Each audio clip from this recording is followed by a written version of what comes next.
সবাইকে সালাম ও স্বাগতম।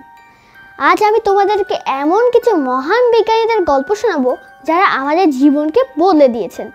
চলো প্রথমেই শুরু করি আমাদের প্রিয় আইজ্যাক নিউটন দিয়ে। একদিন নিউটন গাছের নিচে বসেছিলেন। হঠাৎ একটি আপেল তার মাথায় পড়ল। তখন তিনি ভাবলেন, এই আপেলটি মাটিতে পড়লো কেন? অনেক চিন্তা করার পর তিনি বললেন, কারণ পৃথিবী আমাদের দিকে টানে। এভাবেই তিনি আবিষ্কার করলেন মহাকর্ষ শক্তি। কি মজার ব্যাপার, তাই না?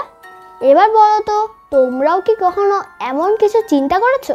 এবার আসি থমাস এডিসনের কথায়। তিনি একটি অসাধারণ জিনিস বানিয়েছিলেন, যেটা আমাদের রাতকে দিন বানিয়ে দিয়েছে।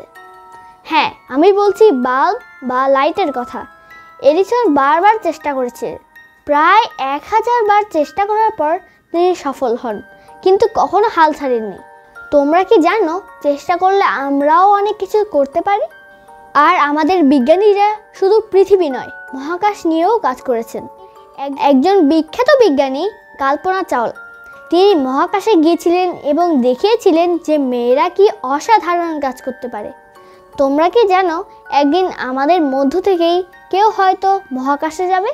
নিউটন, এডিসন, কল্পনা চাওলা এরা সবাই একসময় আমাদের মতোই শিশু ছিলেন। তারা স্বপ্ন দেখতেন, প্রশ্ন করতেন আর চেষ্টা করতেন।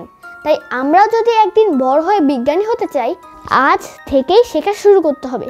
আর মনে রেখো, প্রতিটা নতুন আবিষ্কার শুরু হয় একটা ছোট্ট প্রশ্ন থেকে। দেখা হবে পরের বার নতুন একটি ভিডিও নিয়ে। Bye bye.